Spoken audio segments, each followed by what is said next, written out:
Alléluia. Ah, l'Éternel, notre Dieu, tu es puissant. Nous te bénissons, nous te glorifions, nous te magnifions, nous te salmodions, nous te disons merci pour tout ce que tu fais dans le nom puissant de Jésus. Comme le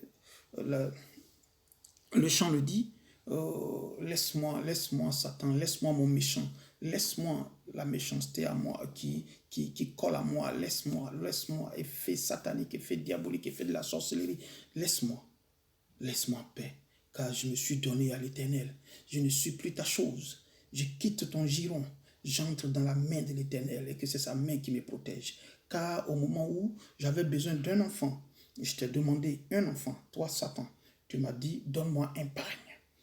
Et quand je te donne le pagne, tu ne m'as pas réglé mon problème. Je suis resté sans enfant. Alléluia. Quand j'étais malade et que j'avais voulu une guérison, j'avais voulu guérir, tu m'as dit de te donner un bœuf. Je t'ai donné le bœuf et je suis resté dans ma maladie. Alors laisse-moi Satan. Tu t'es pas arrêté à là. Quand j'avais voulu travailler, tu m'as demandé de te donner de l'argent. Je t'ai envoyé de l'argent. Quand je te l'ai donné, tu n'as pas fait. Je suis resté dans le chômage. Alléluia. Donc laisse-moi paix. Je suis avec Dieu. Je suis avec l'Éternel des armées, le lion de la tribu de Juda. Donc laisse-moi en paix, méchante personne. Laisse-moi en paix.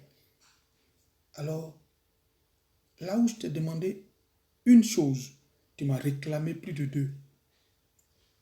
Là où j'ai demandé une seule chose à l'Éternel, il m'a donné plus de deux. Alors, de toi à l'Éternel, vous n'avez pas, il n'y a pas de comparaison. Donc, laisse-moi dans ma cachette avec l'Éternel. Amen. Mais nous ne pouvons commencer nous ne pouvons commencer cet enseignement sans que vous n'alliez jusqu'à vous abonner. Abonnez-vous. Abonnez-vous à El Gomola TV, afin que, oui, nous ayons toujours le courage, toujours la force de vous apporter des choses nouvelles, des choses qui vous instruiront par la grâce de Dieu. N'oubliez pas d'actionner. Que Dieu vous bénisse. Que Dieu vous bénisse. Amen. Aujourd'hui, nous allons voir un thème. Le thème, c'est la repentance. La repentance, c'est déclarer vis-à-vis de l'Éternel que vos fautes que vous faites et que vous ne recommencez plus, vous ne tombez plus dans cette même faute. Vous vous retirez totalement et vous embrassez l'Éternel, afin que toute chose maintenant, vous soyez une nouvelle chose, parce que les anciennes choses sont passées et vous devenez maintenant une nouvelle créature. Alléluia. Une nouvelle créature qui marche avec le Saint-Esprit. Alléluia. Que Dieu nous bénisse. Le thème, c'est la repentance. Et on va prendre un passage biblique. Le passage biblique, c'est Ésaïe 1, verset 18, qui dit quoi? Ésaïe 1, verset 18, qui dit « Venez et plaidons, dit l'Éternel, si vos péchés sont comme le cramoisi, ils deviendront blancs comme la neige. S'ils sont rouges comme la pourpre, ils deviendront comme la laine. » Alléluia. Que Dieu nous bénisse. Donc l'Éternel ici est prêt à vous, comment j'appelle ça, à nous pardonner. Il est prêt à venir faire de notre corps, tel qu'il a déclaré dans la Bible, il est prêt à faire de notre corps son temple. Donc, il est prêt, il se met au devant de nous, il toque, tel qu'il a déclaré en Apocalypse 3, je crois, verset 20. Donc, il est là, il toque. Ouvre simplement. Quand tu ouvres, si ton ouverture est sincère, il rentre et il vit avec toi. Alléluia. Il rentre et il vit avec toi. Alors, nous bénissons son nom, nous bénissons le nom de l'Éternel et nous glorifions son nom parce qu'il est notre Dieu. Il est l'alpha et l'oméga, celui-là qui est le maître de tout temps et de toutes circonstances. Amen. Alors, nous allons parler. Pourquoi la repentance? La repentance parce que l'Église n'a pas suivi les voies, sinon la voie de l'Éternel. Alléluia. Il n'a pas suivi la voie dans les deux sens. Voie avec eux, la route qu'il a tracée. Voie avec la route qu'il a tracée. Alléluia. C'est le chemin qu'il a tracé. Vous êtes parti sur le grand chemin ouvert, éclairé. Or, lui, son chemin, il le dit il le dit même en Ésaïe 43, je crois, verset Ésaïe 43. Un de ces versets, il dit que voici, je fais une chose nouvelle sur le point d'arriver. Voici, je fais une chose nouvelle sur le point d'arriver. Ne le connaissez-vous pas? Je mettrai le chemin dans le désert. Alléluia. Il dit qu'il va faire un chemin, il va créer un chemin nouveau dans le désert. Alléluia. Donc, il le fait et il va le faire pour toi et moi. Alléluia. Il va le faire pour toi et moi. Il va mettre le chemin dans le désert. Mais à condition que lorsqu'il vient et qu'il frappe, que tu ouvres ton cœur et il rentre. Et il dîne avec toi. Et l'ancien chemin que tu prends, la grande voie, non, il ne sera plus dans cette grande voie-là. Il va te montrer la bonne voie, la voie obscure, la voie pénible à accéder. C'est cette voie-là qui est la voie de l'Éternel. Pas que la voie, c'est pas parce que c'est sombre et que ça donne forcément ces choses, mais la voie éclairée ne donne pas dessus. Mais ici, cette voie qui est difficile, donc la difficulté, c'est-à-dire que la pénibilité de la voie fait que, en fin de compte, on a un gain. Mais aujourd'hui, nous, on n'a pas suivi cette voie, on n'a pas suivi cette route. Pour nous, elle est tellement minuscule et puis elle n'a pas d'éclairage suffisant, elle n'a pas d'éclairage suffisant. Donc, on n'a pas suivi ça. Mais on a suivi là où la voie est grande et la voie est toujours nettoyée. Et cette voie qui est toujours nettoyée, elle est éclairée avec des réverbères pas possibles. Donc, on n'a pas de difficulté. Là, on n'a pas de difficulté. Mais de l'autre côté, il faut aborder la difficulté pour accéder à la gloire de l'Éternel. Ici, quand tu n'accèdes pas, quand tu ne vois pas de difficulté, mais la difficulté est beaucoup plus là, dans la finalité. Parce que là, tu as la facilité. Alléluia. Je vais vous décortiquer. Donc, le deuxième côté de voie, il y a voie route, et puis il y a voie parole. Il y a voie parole. On n'a pas suivi cette voie. Parole avec X. Alléluia, on n'a pas suivi cette voie. Alléluia, que Dieu nous entende et que vous aussi, Dieu dispose vos cœurs afin de bien comprendre. Voilà des pasteurs. Je suis pasteur. Alléluia.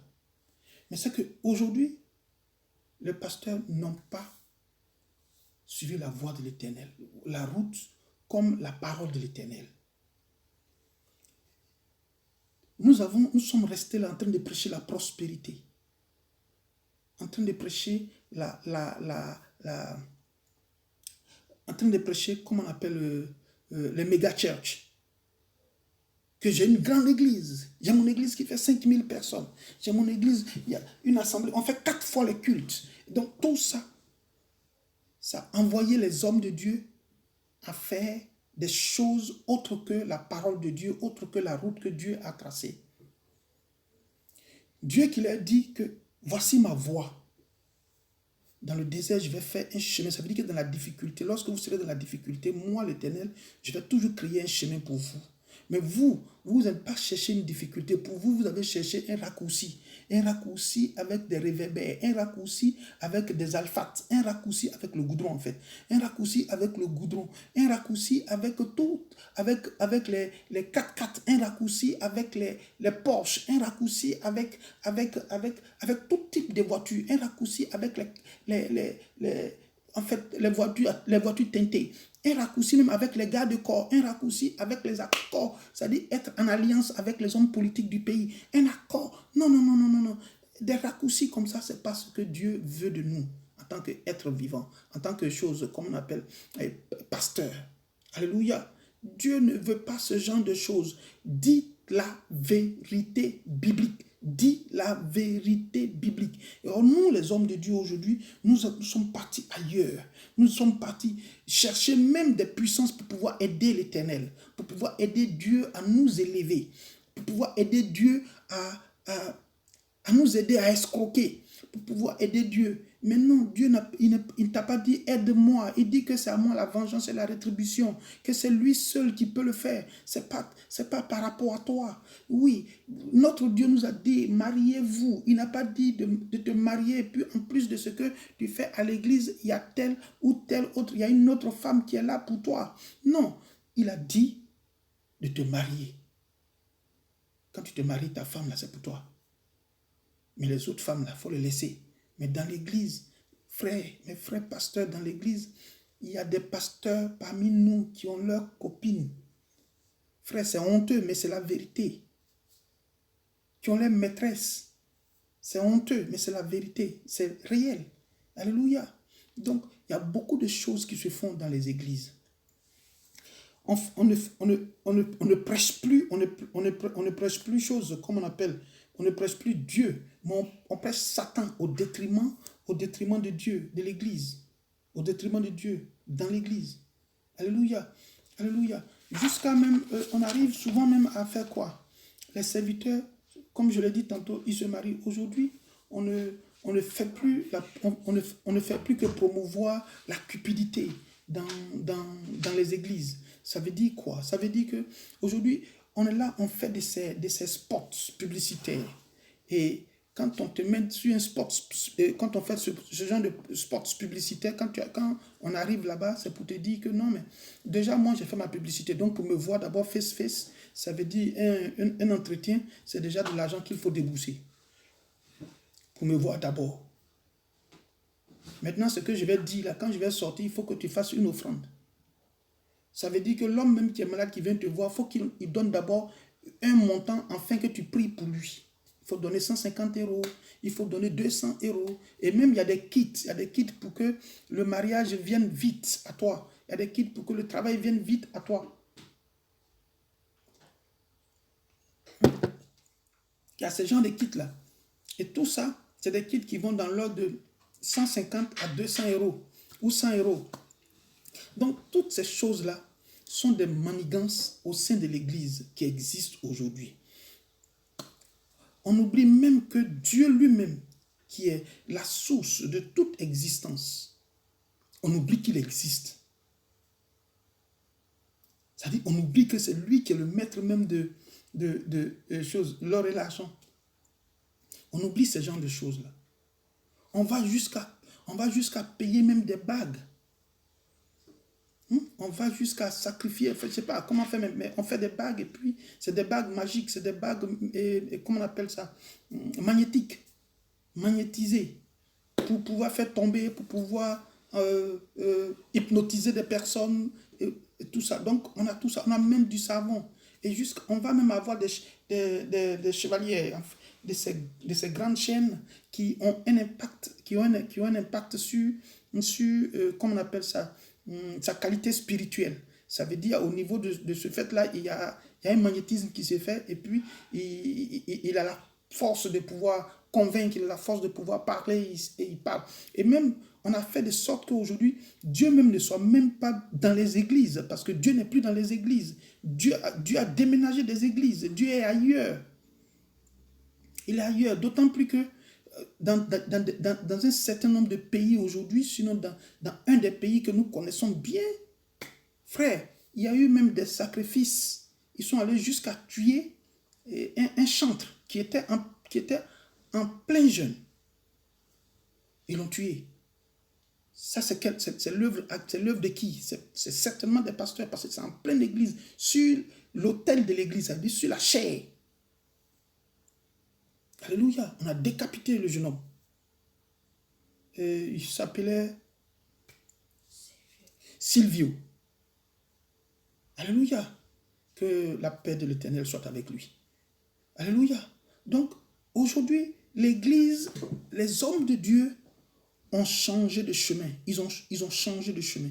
Ils ont pris le chemin satanique, le chemin diabolique. Il y a des personnes aujourd'hui, tellement ils sont cupides.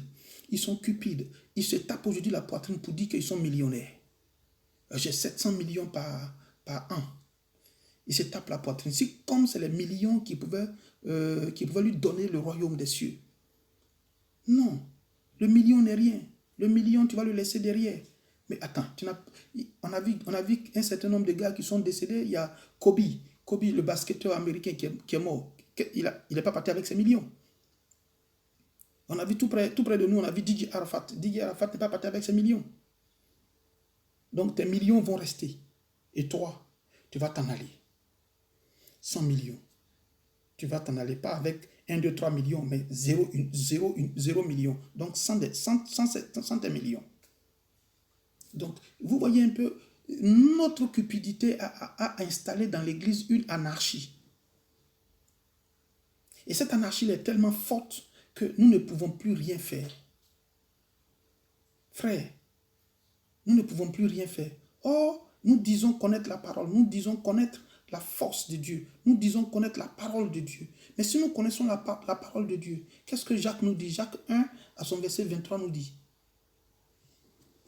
Il dit, Jacques 1 à son verset 23.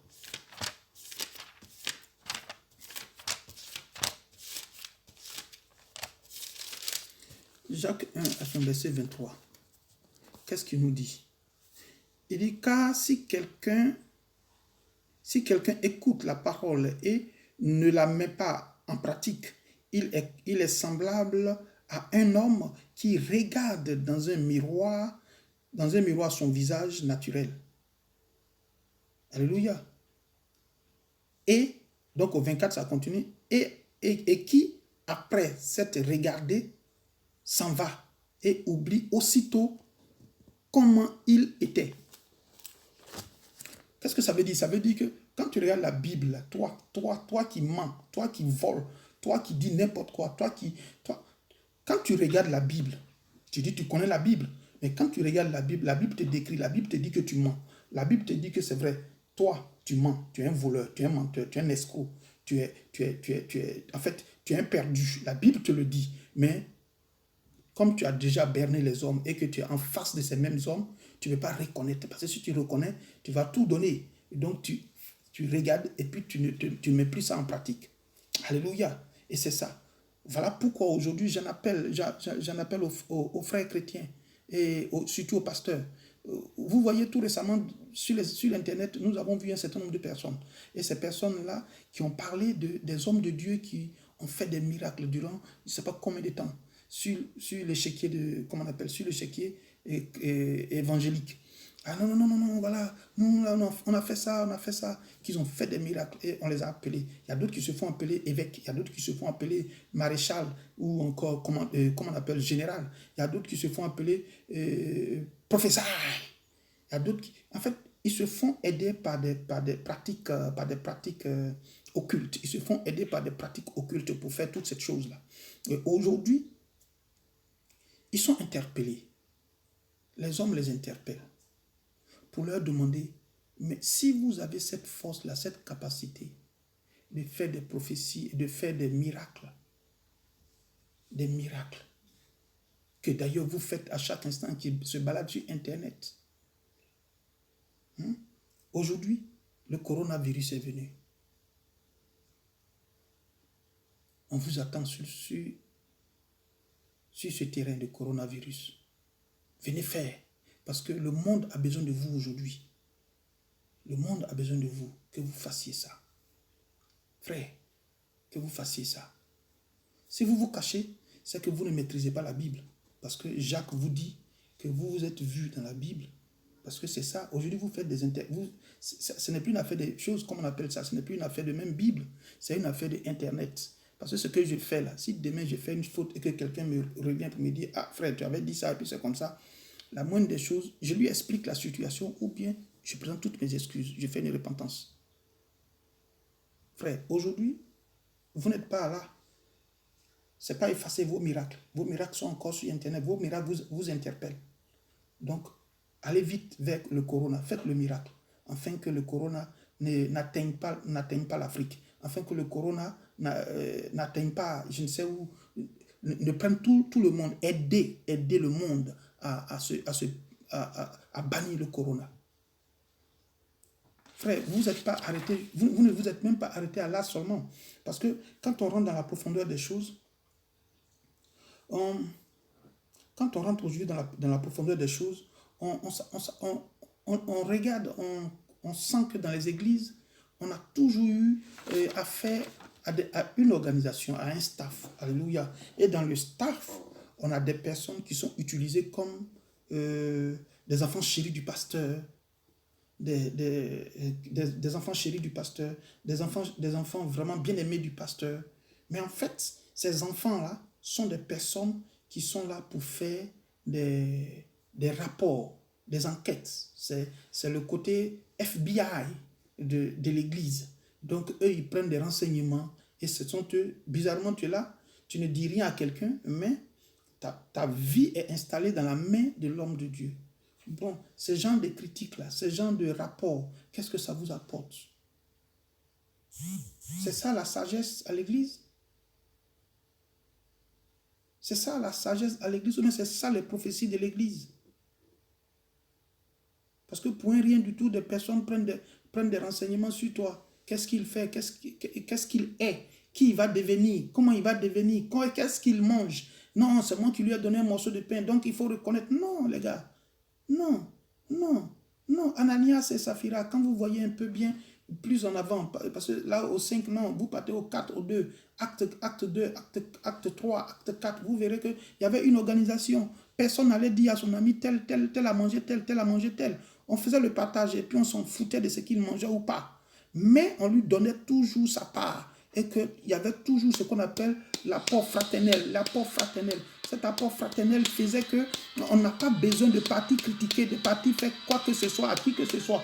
Dans le nom puissant de Jésus de Nazareth, béni soit ton nom parce que Seigneur, tu es le Dieu puissant. Merci. Parce que Seigneur, il est là pour ça. Il est là pour ça. Alléluia. La famille est là pour ça. La famille n'est pas là pour critiquer.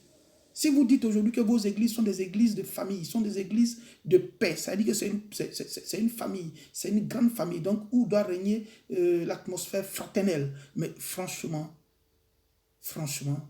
posez-vous encore cette question, est-ce que ça existe réellement entre vous-même? Ça veut dire, entre vous-même encore, il y a des déchirures. Être un ancien ou un pasteur ou un prophète dans une église et puis combattre tes autres frères. Frère, tu es ancien de qui?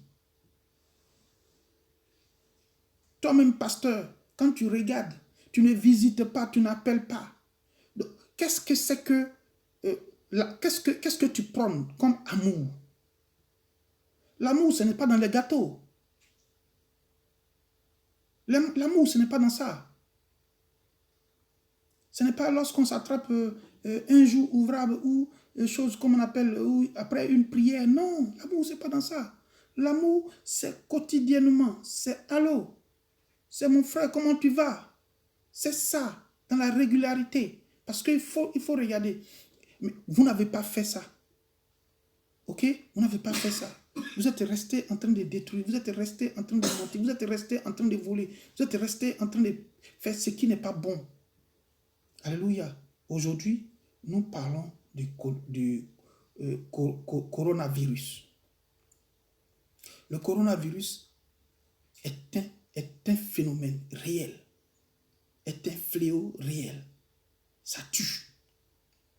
Ça tue blanc, ça tue noir, ça tue métis, ça tue indien, ça tue arabe, ça tue tout le monde, enfants, vieux, ça tue. Ça tue intellectuel, ça tue moins intellectuel, ça tue riche, ça tue pauvre, ça tue président, ça tue ministre, ça attrape, ça a tué docteur aujourd'hui.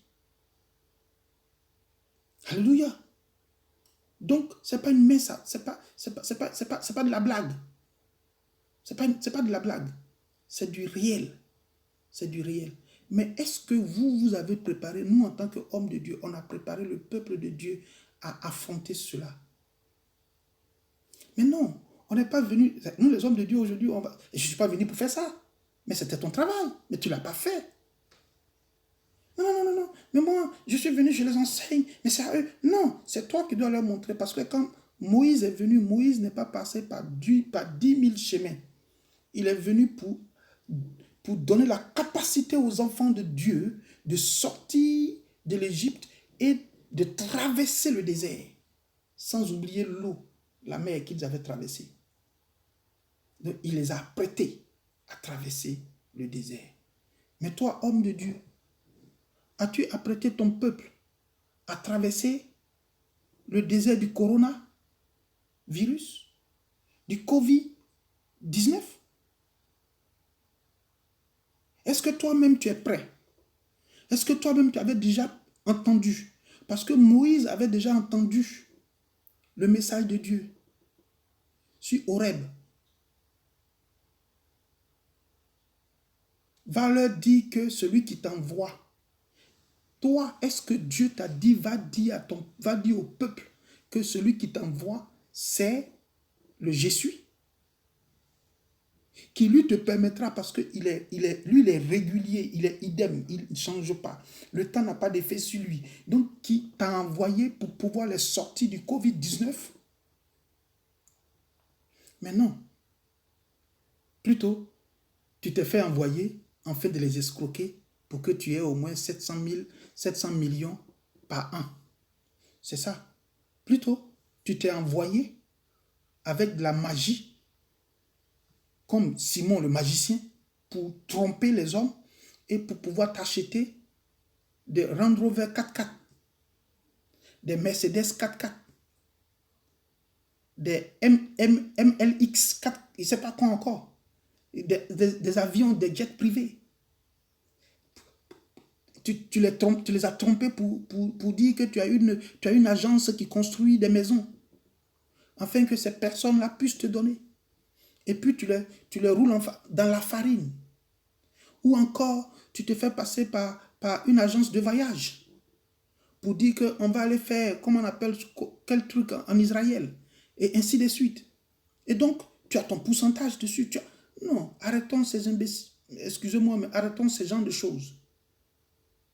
Parce que ça, c'est du mensonge. Vous êtes en train de mentir sur Dieu. Vous êtes en train de mentir sur Dieu. Vous êtes en train de voler la gloire de Dieu. Vous êtes en train de détourner la parole de Dieu. Vous êtes en train de, d'après vous-même, marmailler dans la parole de Dieu. Arrêtons un temps soit peu. Arrêtons de faire des prophéties, de faire des miracles qui n'ont point de source spirituelle. Arrêtons. Même Jésus, là, il a fait plusieurs miracles. Mais ces miracles-là, ce n'est pas au quotidien. Ce n'est pas au quotidien. Ce n'est pas au quotidien. Mais vous avez des miracles lundi, vous avez des miracles mardi, vous avez des miracles mercredi, vous avez des miracles mercredi, jeudi, vendredi, samedi, dimanche. Tous les jours que Dieu fait, vous avez des miracles. À chaque heure, vous avez des miracles. Mais allez-y. coronavirus ou bien coronavirus, vous n'avez rien à voir, ça n'a rien à voir. En fait, c'est les mêmes maladies là, ça peut. Votre miracle est là. Faites-le. Faites-le. Mais c'est dans la juste forme que les enfants se mettent sur Internet pour saccager les hommes de Dieu pour rien du tout. À cause de vous. À cause de vous. Revoyez-vous, frère. Revoyez-vous. Revoyez-vous. Repentez-vous. La Bible dit celui qui vient et que si son péché est comme on appelle, est comme le cramoisi, lui l'Éternel, il est prêt à le changer pour le rendre blanc comme neige. Et si c'est rouge comme la pourpre, il va le nettoyer pour le rendre comme la laine. Alléluia. Donc ça veut dire que, frère, répands-toi pour ne plus jamais aller mentir. Et puis faire comme chose, comme on appelle, celui de sycomore, descendre ton sycomore. Celui qui devait descendre de son sycomore. Donc, quand tu descends de son sycomore, tu partages, tel que Jaché l'a fait. Donc, tu retournes à ceux que tu as grugés. Mais vous n'avez pas encore cette possibilité. Alléluia.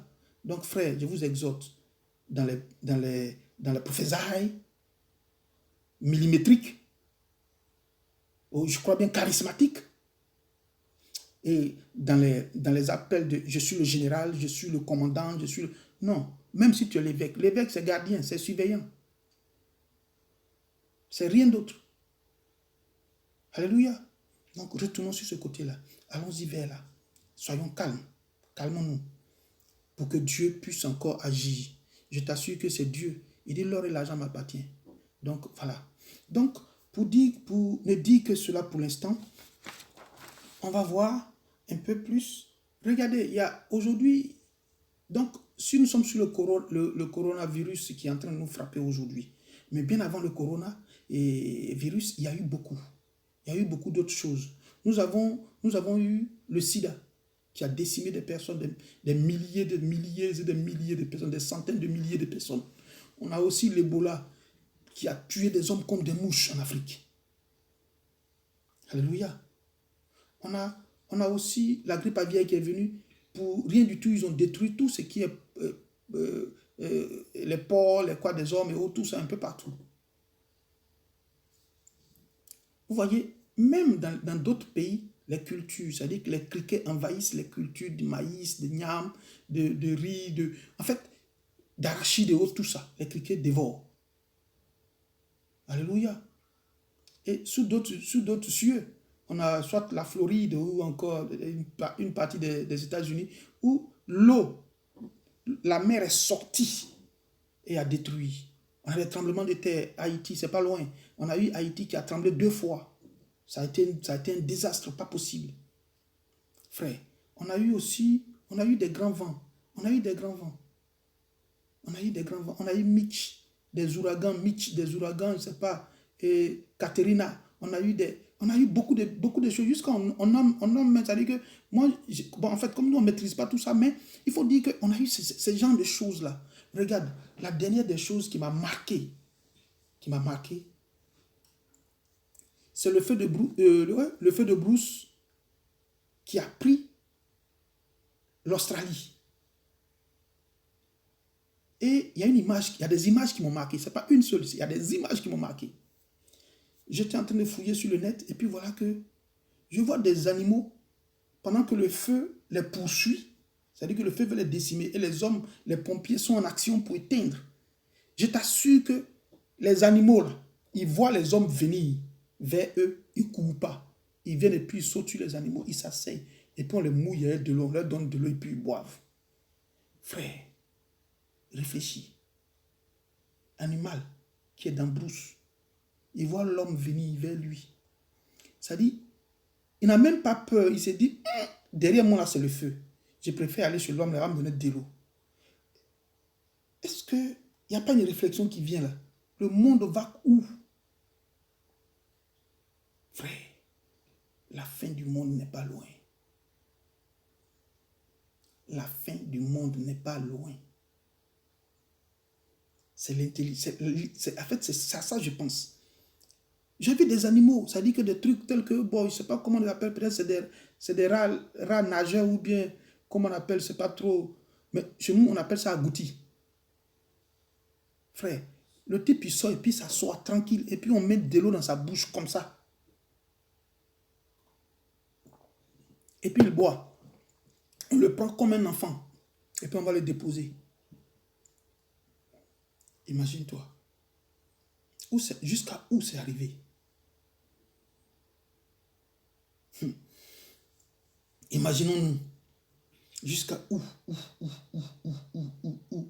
on peut aller avec ça? Et c'est ça qui arrive aujourd'hui. C'est pourquoi la Bible vous dit en Luc 21, là, Luc 21, je crois. Luc 21. Il vous dit quoi? Il vous dit, au passage 9, on dit, quand vous entendrez parler de guerre, frère, quand on entend parler de guerre, il y a soulèvement. Quand on entend... Mais moi, je vais vous poser, je vais éclairer quelque chose rapidement. Parce que nous sommes dans le temps du coronavirus. Et le coronavirus, là, qu'est-ce qui a provoqué ça? C'est ce que j'ai tenté de vous expliquer. Quand vous entendez parler de guerre, la guerre, c'est quoi? La guerre, c'est la destruction des hommes et du matériel. Mais en fait, dans le fin fond, la guerre, c'est dépenser. C'est un business. C'est dépenser pour gagner. Alléluia. C'est dépenser pour gagner. Parce que si moi je provoque la guerre dans un pays X, il va falloir que je trouve des personnes pour faire la guerre. Alléluia. Pour aller contre. Et d'autres vont chercher à se défendre. Bon, celui qui veut mieux voir, nous sommes Ivoiriens et on sait où on peut regarder. Regardez dans nos pays. Dans nos pays. Pas dans notre pays, mais dans nos pays africains. Alléluia. Quand vous regardez, vous allez voir que dans les différents pays africains, si c'est des rebelles qui ont pris le pouvoir, vous allez voir que les rebelles, là, il y a d'autres personnes même qui ne savent ni lire ni écrire, mais ils ont des postes. Pendant que celui-là même, mais ça dit que tout est mélangé, tout est inversé. On dit, comment on appelle, le prince marche par terre et l'esclave est sur les chevaux. Mais vous voulez qu'on fasse quoi? Donc c'est ça, la vérité de la guerre. Mais c'est quelqu'un qui investit. Donc ça veut dire que tout ce que nous faisons, que ce soit les animaux qui sortent aujourd'hui, qui viennent, les criquets qui viennent pour manger, que ce soit les feux de brousse qui font que les animaux viennent parler aux hommes, que ce soit les eaux qui sortent de leur lit, que ce soit, comment on appelle, le sida, que ce soit l'Ebola, que ce soit la grippe aviaire, que ce soit. Mais non, c'est un marché que les hommes cherchent. Et quand ils trouvent, ils le font. Alléluia. Ça dit que c'est un problème d'argent aujourd'hui qui a fait que les hommes se sont mis à faire ça. Alléluia. Donc, ils ont créé le sida, c'est pour de l'argent. Ils ont créé l'Ebola, c'est pour de l'argent. Ils ont créé la grippe aviaire, c'est pour de l'argent. Et quand tu vas voir clair dans ça, ça dit qu'il faut commencer à lire dans le psaume 115. Psaume 115. Psaume 115. Qu'est-ce que la Bible nous dit en 115? Psaume 115 à son verset 3. On dit, si on prend, on dit au 2. Pourquoi les nations diraient-elles? Où donc est leur Dieu? Les nations, le monde. Notre Dieu, nous on répond maintenant en tant que chrétiens, notre Dieu se trouve dans les cieux. Ou se trouve au ciel. Il fait toutes choses en son temps, quand il veut. Leur idole, au 4, on dit, leurs idoles sont l'argent et l'or. Elles sont l'ouvrage des mains de l'homme. Ça veut dire que leur idole, leur Dieu, là, il a yeux, il ne voit pas. Il a nez, il ne respire pas. Il ne sent pas. Il a oreille, il n'entend pas. Il a main, il ne touche pas. Il a pied, il ne marche pas. Alléluia. Donc ça veut dire que eux, quand tu continues, l'or et l'argent, c'est leur idole. Donc, pour que leur idole marche, pour qu'eux, ils aient la suprématie, parce qu'ils ont mis ça pour qu'ils aient la suprématie sur nous. Donc, qu'est-ce qu'ils font? Ils vont mettre la guerre à chaque instant, et les soulèvements à chaque instant, et les maladies à chaque instant, pour que eux, là, pour qu'ils fassent régner leur Dieu, pour qu'on adore leur Dieu. Et c'est ce qui arrive, parce qu'aujourd'hui, notre Dieu, quand vous tournez aux choses, comme on appelle en Genèse, là, Adam et Ève étaient là, il n'y avait pas de problème d'argent. Le problème d'argent, c'était peut-être le troc. J'ai besoin d'igname. Bon, moi, j'ai soit les bœufs, j'ai soit les animaux. Je te donne un animal. Tu me donnes. C'est un troc. Ce dont tu as besoin, que moi j'en ai, je te donne. Moi, tu me donnes ce dont moi j'ai besoin. Alléluia, c'est un troc. C'était comme ça, c'était pas un problème d'argent. Mais ils ont mis le problème d'argent pour pouvoir nous faire accepter leur façon leur adoration. Alléluia. Donc, on a adoré l'argent. Et c'est l'argent aujourd'hui qui commande le monde. Sans argent, tu n'es rien. Sans argent, ton petit frère, ton dernier petit frère, il va venir te dire n'importe quoi. Et puis tu es assis. Tu ne peux pas parler. Parce que les parents même sont pris dans les taux. Mais la preuve, Marc, comment on appelle, Gradel. Gradel est rentré en Côte d'Ivoire. Il est parti. Pourquoi? Gradel, c'est un enfant de choses, comment on appelle, du coin là. Académie des mères. Il avait quoi? Mais non. Mais aujourd'hui, il joue. Il a de l'argent. Donc, il peut se permettre de sortir dans un lot de coronavirus pour partir. Parce que c'est ça. C'est le temps de ça. Ici, Marc Gradel ne peut pas faire. Il y a, comment on appelle, un joueur argentin, Dybala. Je crois bien. Dybala. Il est atteint du coronavirus. Il est confiné. Ce que tu vois, aujourd'hui, même tous les, comment on appelle, les Messi et autres, les grands joueurs qui ont des millions et des millions et des millions par mois, toutes ces personnes-là sont confinées. Et j'aurais même appris, et que je salue d'ailleurs, que Cristiano Ronaldo a mis ses hôtels qui sont, comment on appelle, qui sont dans son pays au Portugal, il a transformé ça en hôpital, et pour recevoir tout ça, pour aider. Ça, c'est des grands hommes. C'est ceux-là qui respectent. Mais toi, tu n'as rien. Pas plus que celui-là, en tout cas. Mais tu ne respectes pas. Pourquoi? Ça, c'est une des choses. On va revenir beaucoup plus tard. Donc, vous voyez, il faut respecter. Il faut respecter. Mais tout ça, ça se fait pour de l'argent. Ils ont détruit pour de l'argent. Et c'est une autre forme de guerre. Parce que ce que vous voyez, coronavirus, c'est une fuite. Aujourd'hui, ça, c'est la fuite. Ça dit que ça a fui. J'étais en train de faire quelque chose et puis, bon, par mauvaise manipulation, bon, la chose est sortie. C'est ce qui nous tue, là. Ça veut dire qu'ils n'ont pas ciblé. S'ils avaient ciblé en temps de guerre, ils ont ciblé et puis ils ont tapé. Je donne un exemple. On est là comme ça et puis on dit, on cible un pays X. On cible Gondwana. Quand on jette dans Gondwana, là, on a ciblé Gondwana. On sait que ça va s'élever jusqu'à tel kilomètre. Parce qu'ils vont faire les calculs pour savoir que ce vent-là va aller jusqu'à tel nombre de choses, de kilomètres. Donc après, ils vont circonscrire les choses. Ils n'auront rien à reconstruire. Ils auront seulement à débarrasser les corps. Ça veut dire qu'on vient dans une maison où il y a 18 personnes, les 18 personnes sont mortes. Leurs milliards, leur maison, leur télévision, leur quoi, tout est intact. Est-ce que vous voyez un peu? Et ça, c'est une preuve, comme ils sont en train de vous montrer. Ça veut dire que c'est une autre étape de la guerre qui arrive. Ils ont dépassé. C'est ce que vous et moi, nous, on ne comprend pas. Donc, ils sont en train d'essayer. Et ils sont en train de voir. Ils ont vu. Et ça, c'est pour vous dire que faites attention. Mais nous, en tant que chrétiens, comment est-ce qu'il faille qu'on combatte? Vous voyez, Moïse, quand il est parti, comme je vous l'ai dit, Moïse a préparé. Aujourd'hui, Moïse a préparé les enfants des choses, comme on appelle, d'Israël. Mais nous, les pasteurs, on a manqué à notre appel. On n'a pas fait la chose. Et puis, on n'est pas à même de venir nous repentir au-devant de vous, en tant que chrétiens. Père, pardonne-nous, parce que nous avons manqué. Permets que nous reprenions les choses en main et que nous galvanisons, comment on appelle, la foule chrétienne, pour que cette foule chrétienne puisse te suivre. Parce qu'aujourd'hui, il n'y a pas d'église. Aujourd'hui, l'église n'existe pas. L'église murale, l'église maison, l'église des 4 murs, l'église mouroir, l'église de prophésailles, l'église clinique où on prophétise, où on guérit à chaque instant, l'église des marmailleurs, où la marmaille se passe à chaque instant, où on crie. Il y a 12 personnes ici, il y a 18 personnes ici, pour 500 €, pour 1000 €, pour 100 €. Non, ça c'est de la marmaille, les églises marmailles. Ça, c'est les églises d'escrocs. Alléluia. Ces églises-là, des églises où, comment on appelle ça, le panier d'offrande est enfilé. Ça veut dire que quand tu mets une pièce dedans, ça tombe. Est-ce que vous comprenez? Quand tu mets une pièce, ça fait... tu as honte, tu es dans l'obligation, de prendre héros là pour déposer dedans comme ça. Là, comme ça ne fait pas bruit. Mais si c'est ça que tu as, on est obligé de... Est-ce que vous voyez un peu le jeu? Donc ça devient un peu difficile. Ces gens d'église là qui sont pas de...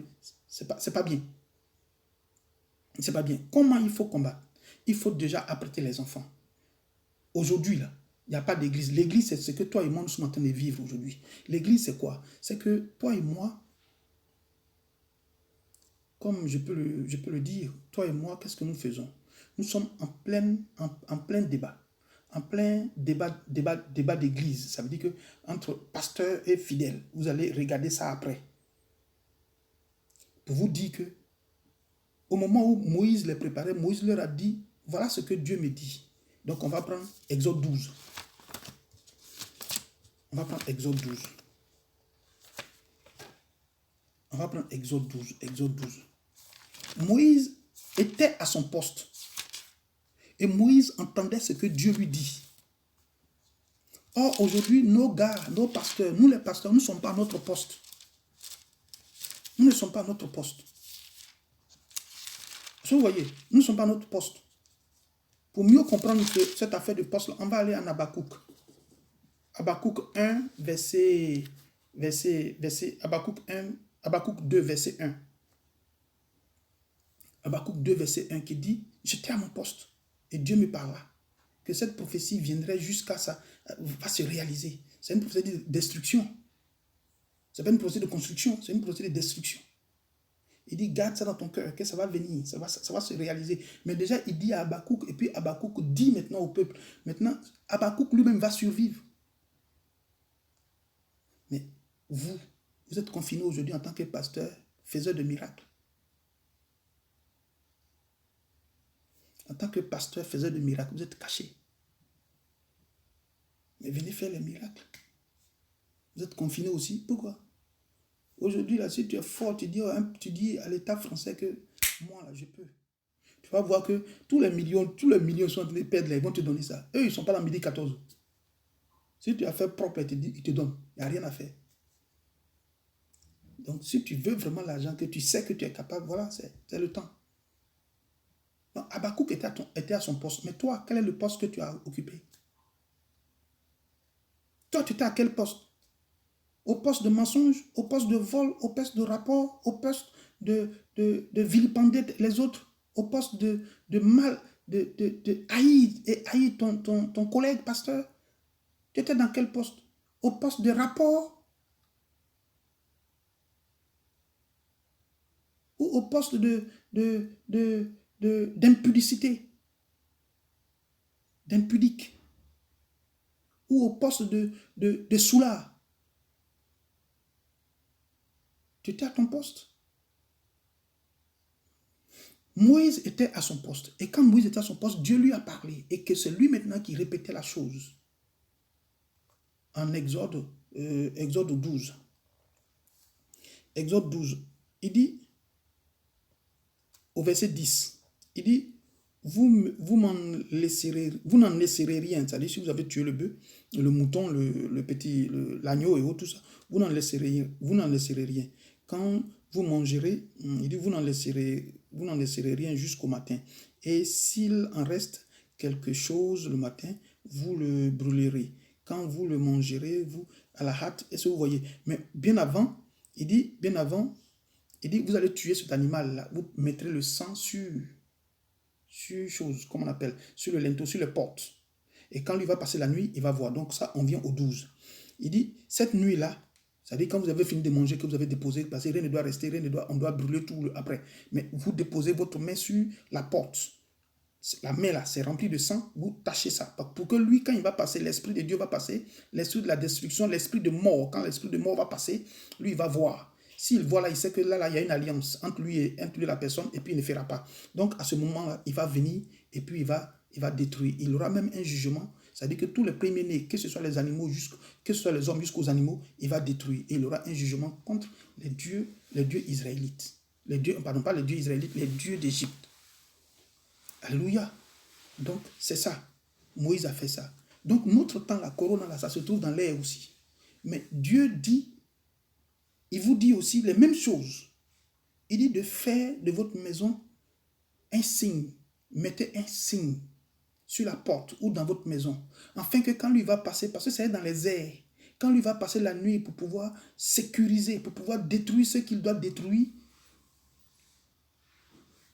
il sache que ici se trouve un de ses enfants. Est-ce que tu vois? Comme en Jean 11. Comme en Jean 11, ici. En Jean 11, il y a Marie et sa sœur. Marie et sa sœur. La sœur de Marie qui voit Jésus et qui vient dire à Jésus, au 28, on dit, ayant ainsi parlé, elle s'en alla. Puis, c'est Marthe qui va. Puis, elle parla secrètement à Marie, à sa sœur, Marie sa sœur, et lui dit, le maître est ici. Au verset 18, Jean 11, verset 18, le maître est ici. Donc, pour vous dire quoi? Pour vous dire que pendant qu'il va passer, que le maître sache que ici est sa demeure. Mais comment? Donc, toi, pour que tu implantes la demeure de Dieu chez toi, il faut faire de ta maison une cellule de prière. Ça veut dire les dimanches, on ne va pas à l'église. Il faut respecter ça. Il faut faire une prière à la maison. Les jours ouvrables où on partait se croiser à 18h30, 19h, il faut répéter ça chez toi à la maison. Il faut que tu sois connecté. Il faut que dans la difficulté, là, tu n'oublies pas la Bible. Il ne faut pas te dire que comme le pasteur n'est pas là, comme tel, on ne va plus à l'église. Non, l'église là-bas, là, ça c'est fini. C'est fini. Aujourd'hui, Dieu est en train de te montrer. C'est pourquoi ceux qui ont attaqué Internet avant, là, ils ont honte aujourd'hui. Parce que c'est Internet qui fait que vous et nous, on se parle. Donc, l'Internet n'est pas mauvais. C'est vrai qu'il y a des mauvaises choses dans l'Internet. Tout le monde dit n'importe quoi. Mais il y a aussi le côté positif de l'Internet, qui est ce que toi et moi nous sommes en train de voir. Et il y a beaucoup plus de côtés positifs encore que toi et moi on n'a pas encore exploré. Mais l'Internet est bon. Et donc, à partir de là, déjà, il faut faire de ta maison une église, une mini-église. Une église, toi et ta famille. Parlez ensemble à Dieu. Priez ensemble à Dieu. Criez ensemble à Dieu.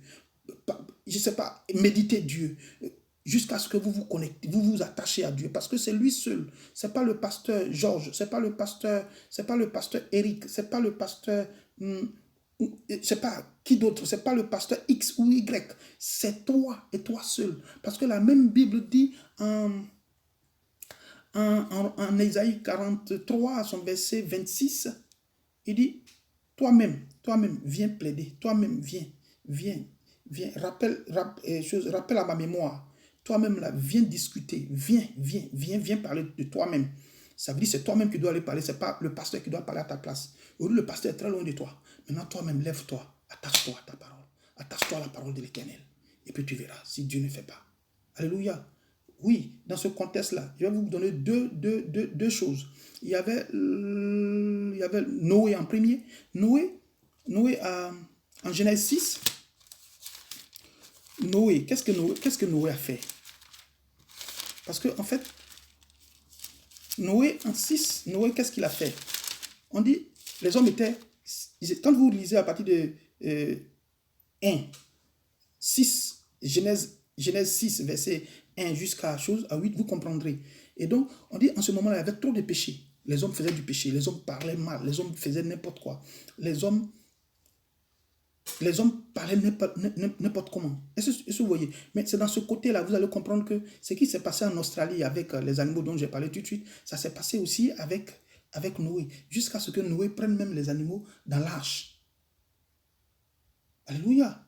Noé a pris les animaux dans l'arche. C'est pourquoi il avait libéré un pigeon après, et puis le pigeon est parti, il est revenu. Le pigeon est parti, il est revenu jusqu'à ce que le pigeon parte, et puis il envoie une fleur. Alléluia. Donc, ça c'est pour vous dire. Mais quand vous allez lire, vous allez comprendre. Mais qu'est-ce qui s'est passé en réalité? Ils étaient pervers. Ils partaient dans les boîtes de nuit. Ils faisaient n'importe quoi. Alléluia. Donc, quand vous allez lire au verset 8, on dit, verset 8 et 9, on dit, chapitre 6, verset 8 ou 9, on dit, mais Noé trouva grâce aux yeux de l'Éternel. Si Noé a trouvé grâce, c'est que Noé était tranquille. C'est que Noé était toujours confiné chez lui à la maison et il priait son Dieu avec sa famille. Voilà pourquoi 8 membres de sa famille ont été sauvés.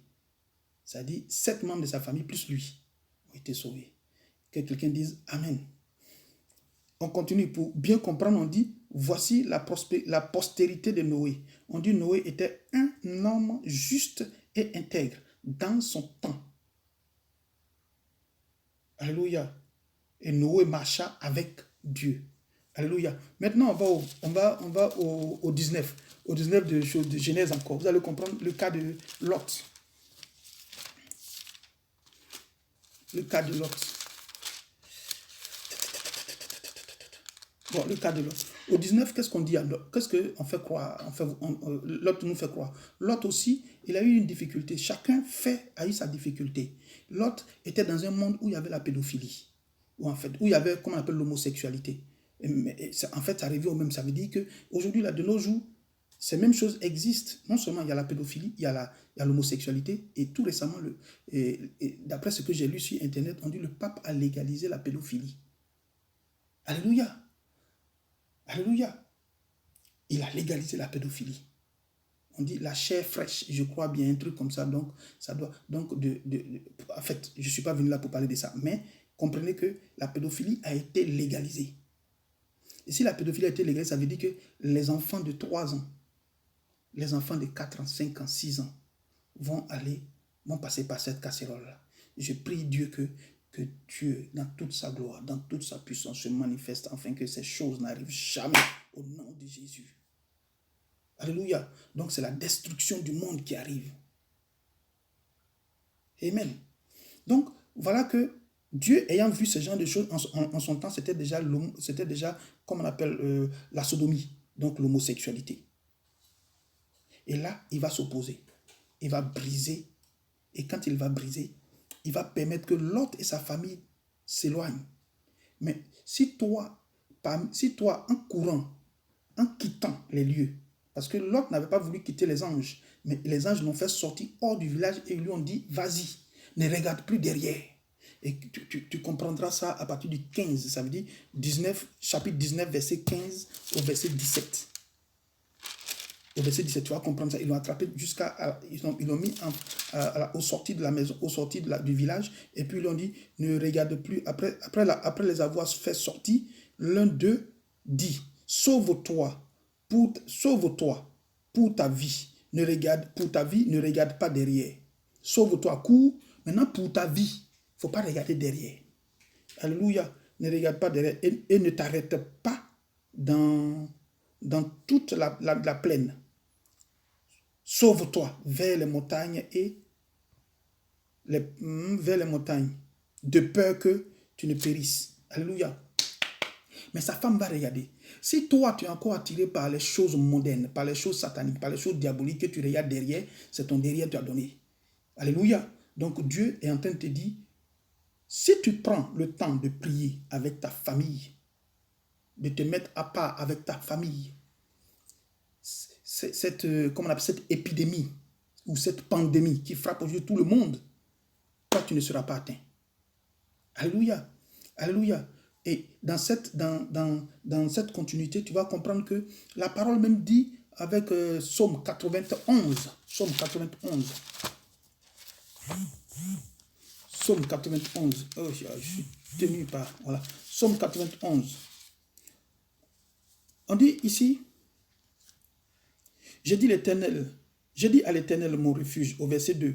Je dis à l'Éternel, ou bien encore, quand on prend, on dit, au verset 1, on dit, celui qui demeure sous l'abri du Très-Haut repose à l'ombre du Tout-Puissant. Je dis à l'Éternel mon refuge et ma forteresse, mon Dieu en qui je me confie, car c'est lui qui te délivre du filet de l'oiseleur, de la peste, donc du coronavirus, et de ses ravages, donc de la mort du coronavirus. Au verset 4, on te dit, il te couvrira de ses plumes et tu lui trouveras un refuge, et tu trouveras un refuge sous ses ailes. Sa fidélité est son bouclier et une cuirasse. Et la fidélité et une cuirasse. Tu ne craindras ni les terreurs de la nuit, ni la flèche, ainsi de suite, ainsi de suite. Au 7, on te dit, 1000 tombera à ton côté et 10 000 à ta droite. Tu ne seras point atteint. Et de tes yeux seulement, tu regarderas et tu verras la rétribution des méchants. Alléluia. Donc, voilà un peu ce que Dieu nous dit. Amen. Amen. Donc, voilà, quand on regarde ce genre de choses, la même Bible te dit aux pasteurs, surtout aux pasteurs et même aux fidèles, la même Bible te dit en Genèse 49, à son verset 25, on dit, c'est par l'œuvre de ton Père que tu seras béni. Genèse.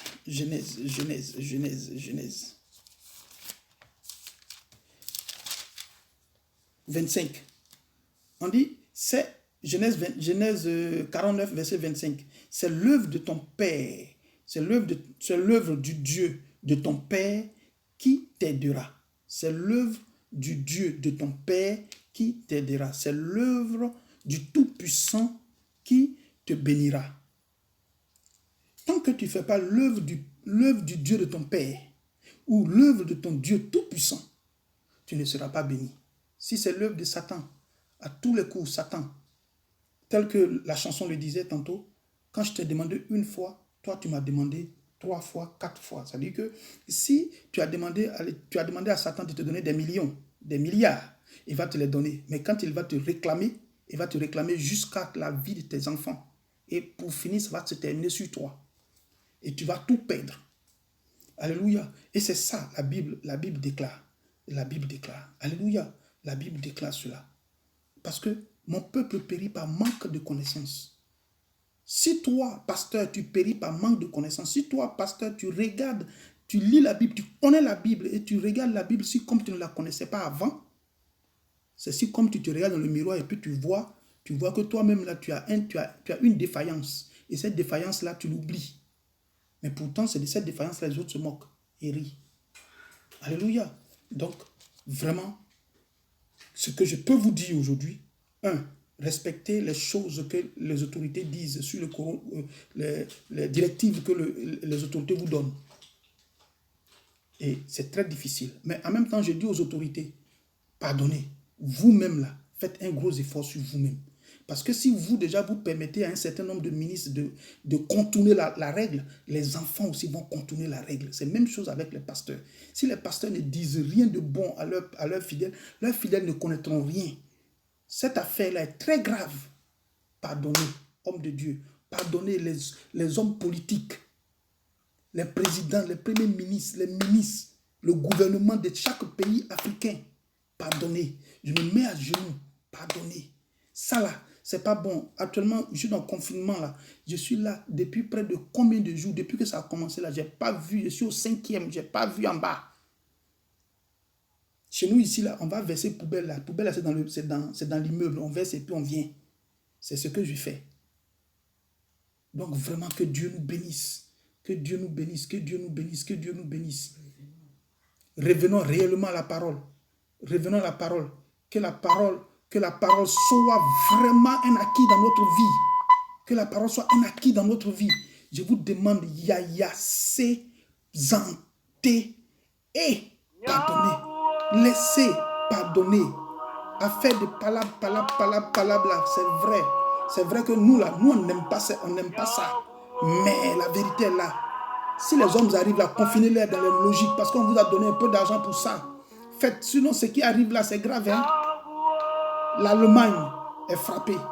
La France est frappée. L'Espagne est frappée. L'Italie est frappée. Toute l'Europe est tombée. Vous, quel hôpital vous avez là-bas? Pardonnez. Retenons la parole, les hommes de Dieu, retenons la parole. Que la parole de l'Éternel soit notre passage. Dans le nom puissant de Jésus de Nazareth. Père, merci pour cette grâce que tu nous donnes. Dans le nom puissant de Jésus de Nazareth. Merci de ce que ta puissance se manifeste dans la vie de ces enfants. Dans le nom puissant de Jésus de Nazareth. Glorifie ton nom, exalte ton nom, parce que Père, tu es le Dieu, tu es au-delà de tout. Dans le nom puissant de Jésus. Merci Seigneur pour toute cette force que tu nous donnes de pouvoir parler de ta puissance à tes enfants, Merci Seigneur, parce que Seigneur, ta force est là. Dans le nom puissant de Jésus de Nazareth. Merci Seigneur. N'oubliez pas de vous abonner. Encore une fois, n'oubliez pas de vous abonner. Abonnez-vous, abonnez-vous, abonnez-vous. J'attends vos critiques. Dans le nom puissant de Jésus. Je remercie tous les hommes de Dieu qui m'écoutent et qui vont m'écouter. Dans le nom puissant de Jésus. Que Dieu les bénisse et que Dieu leur donne la capacité de retourner vers la parole dans le nom puissant de Jésus de Nazareth. Merci Seigneur. Merci de ce que vous m'avez entendu et que vous partez encore dans la force avec la Bible. Nous sommes tous ensemble. Nous sommes tous ensemble dans le nom puissant de Jésus. Merci Papa. Repentez-vous. Dieu est toujours là, il vous attend. Repentez-vous. Tel que pendant qu'ils étaient en train de frapper Étienne, il a dit, l'Éternel m'attend. C'est qu'il y avait une force. Et donc il était en connexion. Frère, ne regarde pas la faute que tu as faite. Mais viens. L'Éternel t'attend. L'Éternel t'ouvre tes mains encore dans le nom de Jésus de Nazareth. Et il veut faire de toi son enfant dans le nom puissant de Jésus. Merci Seigneur. Oui, donne-toi entièrement à l'Éternel. Donne-toi globalement et intégralement à l'Éternel. Et il fera. Demande à Satan de quitter. Demande comment on appelle ça, au sacrifice humain de quitter devant toi. Demande même au baguet, au chevalier de quitter au devant de toi. Au mystique de quitter au devant de toi. Parce que l'Éternel est là pour toi. Il est là pour toi. Il est là pour toi. Il est là pour toi. Il est là pour toi. Homme de Dieu, attrape. Ne regarde pas ta connaissance. Ne regarde pas ton argent. Ne regarde pas je ne sais encore quoi, à ton ancienneté. Mais regarde simplement à la parole de Dieu. La parole de Dieu vient tranquillement pour rentrer au devant de toi.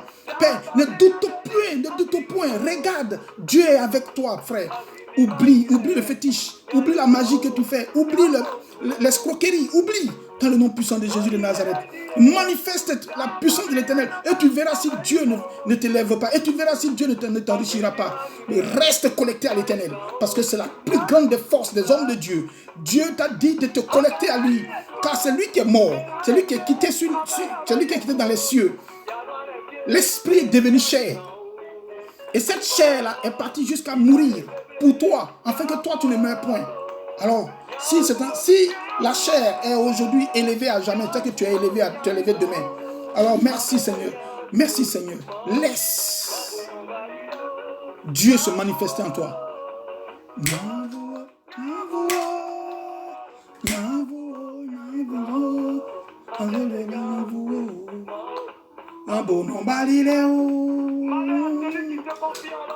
Malheur à celui qui se confie à l'homme. Alléluia. Allez, bye.